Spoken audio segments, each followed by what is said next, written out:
Hi there guys, and welcome to another episode of the Cover Zero Show with me, your host Simon Conboy. Today's episode is another entry in the season preview series, and we'll be focusing on the darlings of the AFC South, the Tennessee Titans. Now, if you've not seen one of these episodes before, I'll just give you a brief overview. I'll be going through my projected offensive and defensive starters. Of course, we've got pre-season ongoing at the moment, but I'm pretty convinced this will be an accurate assessment of how they'll likely look in week one of the regular season in September.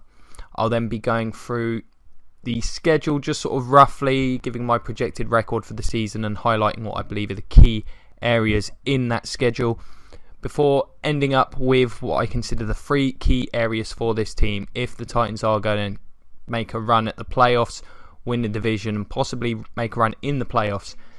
These are the areas that are going to have to work out for this team. So we'll start with the offensive starters, and at quarterback we've got third-year quarterback Marcus Mariota. Now, his first two seasons have been pretty solid, decent. You wouldn't be too disappointed with them, I'm sure, if you're a Titans fan. The only disappointment has been the injuries, of course. What excites me about him, or would especially if I were a Titans fan, is just the improvement he showed in some of the areas he struggled as a rookie. As a rookie, he was one of the worst deep ball throwers in the league. Everything seemed a little slow for him outside of the quick passing game, and we really saw him take some steps there. I think his pocket awareness could still do with some work, but considering where he was, coming out of college, I think he's made strides in just about every aspect you could ask for. He's an accurate player. He doesn't take too many risks, and this year I think he could really establish himself due to the group around him. So exciting times, I think, if you're a Titans fan, seeing what this guy's going to become over the next few years.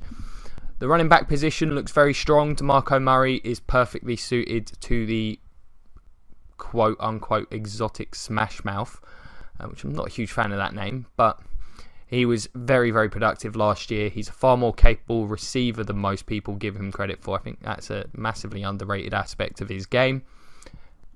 Not the most explosive running back in terms of breaking off big runs, but he's a powerhouse of a back, and one of those that really wears a team down, breaks a lot of tackles. Derrick Henry is built very much in the same mould. I'm not sure he's got the same receiving skills, but it's another big physical power back. I think Henry's probably got a bit more top end speed to him, but yeah, this pair's going to be good, assuming they can stay healthy. It would be nice to see somebody step up, maybe offer them a bit more of a speed back option on third downs, but frankly I expect these two to be plenty productive. Both fit into the power type scheme these guys run. The wide receiver position, this has been an overhauled group. It's been a while since the Titans have had a lot of talent at the position, but they do look significantly better. How early this group comes on will be a big question. Eric Decker is the safest option as a starter. I think this group's going to rotate a lot. There's going to be a lot of bodies, but Decker, he offers something that they've not had on the roster since, I guess, Kenny Britt. A big, physical, reliable receiver, because they've had a couple of big guys they've tried to Dorial Green Beckham that haven't come together, but Decker is a steady performer. He'll offer them a legitimate red zone threat. He's not going to put up monstrous numbers, but I think he gives them someone that they'll be able to rely on, a good possession receiver, a real solid number two in this league. The rookie Corey Davis, really liked his tape in college. I think he's got a lot of potential. I'm not sure he'll necessarily show it in year one. I think some of these injuries are going to slow him down a little bit. Might take him a while to get to grips with the NFL game, but for this season he does give this team another option. I think you'll see him improve as the season goes on. He's certainly got the most talent of anyone in this group, and Rashard Matthews will certainly play a role. He had a very good season last year, was effectively their number one target out of the wide receiver group. He's definitely done enough to earn a starting role. You'd have to think, even if it is in the slot. Maybe I expect this team to run a very much West Coast type scheme, though, move guys around a lot, utilise a few different formations, probably not too many. There'll be a lot of two tight end sets, I suspect. Speaking of the tight ends, Delaney Walker, who's been flying under the radar for most of his time in Tennessee. He finally seems like he's starting to get some of the credit that his time there's deserved. Being a great player for them ever since he signed. He was bought in, I think, known as a very good run blocker from his time in San Fran. Turns out he's a very productive receiving option as well. He offers them a very good intermediate to short range threat over the middle of the field, and as I say, good run blocker as well, one of the better tight ends in the league. They also have the very talented rookie Jonnu Smith, different type of player, very athletic. Expect to see him brought along slowly, but towards the end of the season you might see him starting to see a little bit more of the field as this team tries to maybe create some more matchup problems. They look pretty loaded in terms of the receiving weapons. No one truly outstanding other than Walker, but it looks like a good, diverse group. Onto the strength of this team, that being the offensive line. This group was absolutely superb last year, and it's led by the two tackles, Taylor Lewan and Jack Conklin. Conklin was absolutely superb. I mean, he played about as well as you can expect a rookie tackle to on the right-hand side. Taylor Lewan's become one of the better left tackles in the league, and they're hard to find tackle players at a premium right now. So the fact they've got an absolutely fantastic pair of bookends, arguably the best pair in the league, certainly when you consider their age, they've got the most upside. So yeah, hard to really critique these guys. Lewan's become an absolutely fantastic pass protector, always been a good run blocker. Conklin, just I want to see him maybe show a bit more technique in pass protection this year, but frankly I would expect that. It is year 2. Hard to really criticise him. Last year he was very good. The guard position, slightly more questionable. Quinton Spain is projected to start along with probably Josh Klein. I think these spots, I think if someone was to be very impressive in camp, they could certainly take a spot from these guys, but his group worked so well as a unit last year. I don't know if there's potential for too many changes. Of course, Chance Warmack's gone. He was a disappointment after being a top 10 pick. But as long as these guys can run block effectively, then this offense is going to do what it needs to. They've got Ben Jones at centre. He was a savvy acquisition. I think he's a very solid player. He'll get this team organised. They've got great chemistry as a group, and I think they're going to be one of the top units in the league again. And at kicker, Ryan Suckup, who's fine. He's a kicker. I don't really talk about the kickers. If you've been watching the show, not much to say other than ranting about Roberto Aguayo, but that's my prerogative as a Buccaneers fan. So this offense is a little bit of a tough one to call in terms of, I know what they're going to do. They're going to do effectively, and that's run the ball a lot. A lot of it just comes down to how quickly this passing game can get on track with a lot of the new additions, and Marcus Mariota is still developing.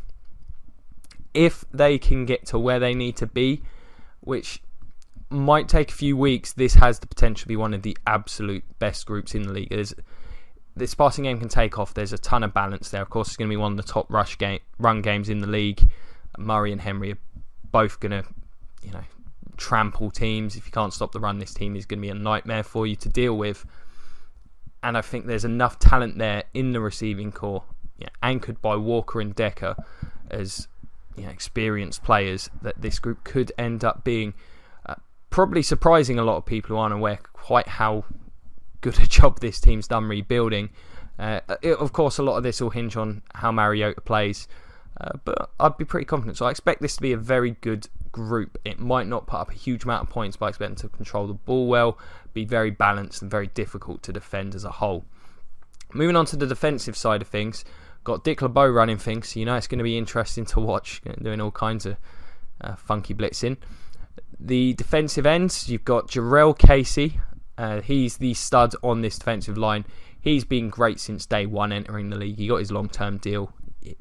He has adapted in the conversion to from the 4-3 to the 3-4 fantastically. He's just an absolute top player. Alongside him, I think there's some questions at the other two defensive line spots. I've got Sylvester Williams lined up there at the moment because I just don't think he'd be a particularly effective nose tackle. From what I saw in Denver, I think you could convert him into a very good defensive end. He's got a bit of burst to him. He's got the size to probably play both positions, but I just think end is where you get more out of him. So I think that's what ends up happening. And Austin Johnson's an experienced, if not particularly great nose tackle.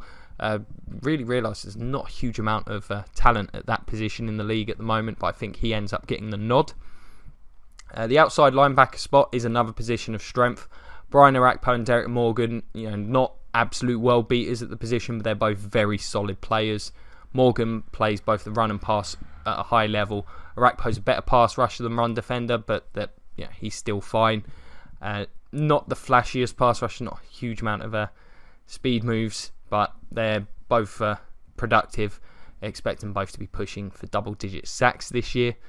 They're probably the strength of this group between those two and Casey. That's where all the rushes are going to come from. The inside backer position, I still feel like this team needs an impact player at the position. Wesley Woodyard is fine. Solid in coverage. A bit lightweight for my liking. But he's an experienced, solid player. Avery Williamson has the range and is a willing tackler. But he's got potential. He could certainly develop into a higher end player. I just want to see a real talented thumper like you used to see in Pittsburgh. I think it's the one thing that looks like it's really missing to me from this front seven. So they're okay. Need to do a good job in the passing game because I think this secondary may struggle. I don't think there's a huge amount of talent there, and there's also a lot of change, so it could be a bit of a slow group. At corner, Logan Ryan's come in from the Patriots. He's a good player. He did most of his damage out of the slot in New England. I'm not sure he's going to be able to do that in Tennessee just because of the lack of depth. I don't think playing him in the slot is going to be an option for them a lot of the time. LaShawn Sims has apparently been incredibly impressive in camp. I don't know too much about him, but I look forward to seeing what he can do in preseason. I'm sure he'll get an extended look. Adoree Jackson, of course, the first round pick. I think just for that fact and his athleticism, he's got the inside track on being one of the other starters at the corner position. I certainly feel like beyond Ryan and Jackson, these positions are wide open, so it'll certainly be interesting to see who ends up getting those roles. The safety position, Jonathan Cyprian was brought over from the Jags. Had a disappointing career up until last season where he played pretty well. They'll just be hoping that he can continue to improve. Denoris Cersei is an experienced player, not particularly... I'd say he's an underwhelming player, but this team's had issues at safety. He's a bit more solid than what they've been trotting out the last few years. That spot is certainly going to be open. There's a couple other guys that are going to get looks, I'm sure, in pre-season. Definitely wouldn't have him nailed on as a starter. I think that spot's certainly wide open. And the punter, Sam Cook, a very good punter. This team tends to have good punters. Although I could have swore it's that guy Arnie really liked. I don't know. That's who I saw listed when I was looking at the roster. I was like, he's a big name, so he must be. Don't do too much research on punters, got to be honest, for this show. So, the Titans' defence. I've got some concerns here. There's talent. There's just not enough of it, and I don't think it's well distributed enough. The pass rush should be fine with Casey and that pair of outside backers. I don't see that being a huge problem. But there were times, there's been times over the last few years, not just last year, where this team has really struggled to stop the run, and I'm not sure they've done enough to get better in that regard. I don't think Sylvester Williams is going to be a definitive answer to that problem. Again, it's why I wanted to see him draft a guy like Reuben Foster when he fell to them. That would have been perfect in my opinion. Expect things to be a bit slow starting, especially with how complicated LeBeau's scheme is. Having effectively an entirely brand new secondary, I think that could certainly be a bit of an issue. But I think this team will be able to offset, because of what the offense does. I think this scheme will fit what the offense is doing quite well, and that they'll be able to make splash plays, and I certainly think there'll be some productivity. I just don't expect them to rank near the top of the league. Probably going to be a middling bunch unless this secondary group comes together very quickly. Last year this team just missed out on the playoffs because of one of their token losses when it mattered to the Jags. They just can't seem to sweep those guys, no matter how bad the Jags may be. So that ended their playoff hopes, and they ended up 9-7. Of course, Mariota's injury being a big factor in that. This year, I've got them projected to go 11-5. Now, I know this is a trendy team to pick at this point in time, but it is a soft division, and this team is the one that has been trending up in terms of the way they've been building this team. Last year was a big step forward. They were significantly improved, and whilst I still think there's holes, it's a pretty soft division, and the schedule itself is not the most challenging. I've been very critical of the AFC North. I think there's some very winnable games there. Between the North and the South and the NFC West, you're looking at three of what I think are arguably the three weakest divisions in the league at this point in time. The big part of this schedule is going to be the start of the season. The Titans do have a rough start.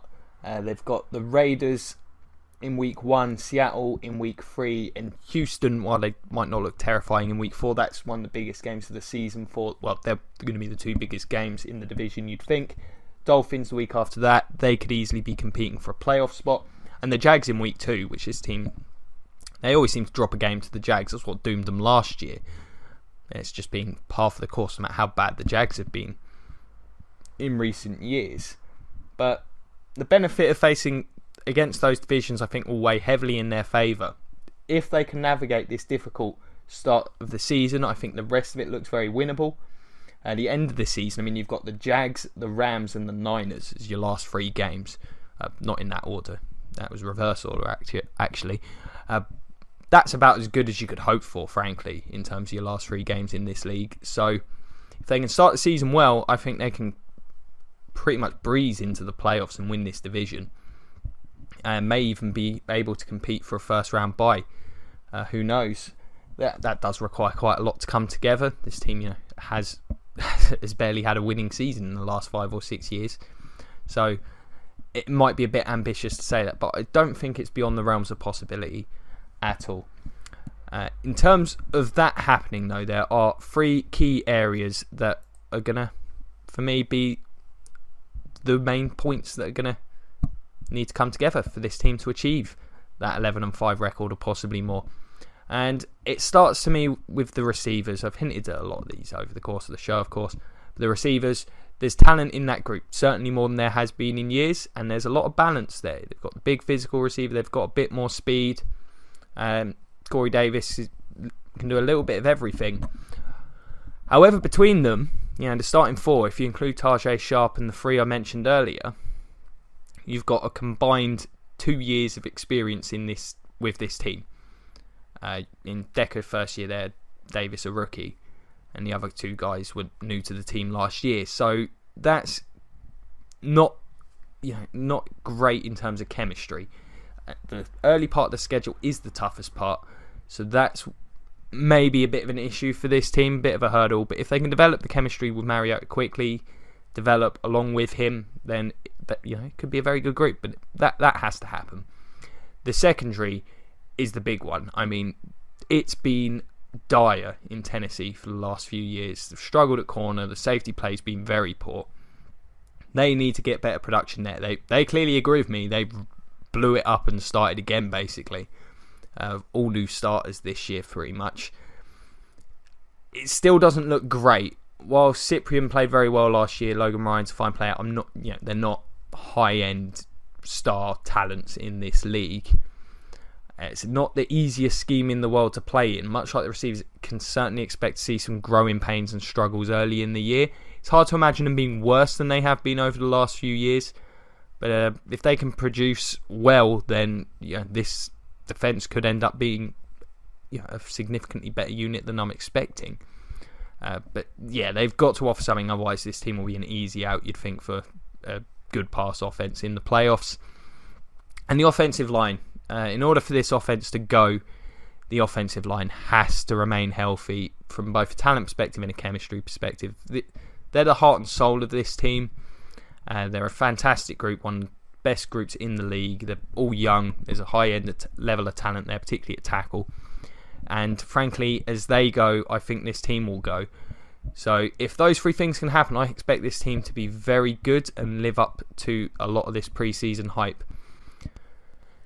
So there you have it. That's the 2017 Titans. I'm pretty high on this team, as you might be able to tell. So let me know, are you guys as well? Are you buying into this team?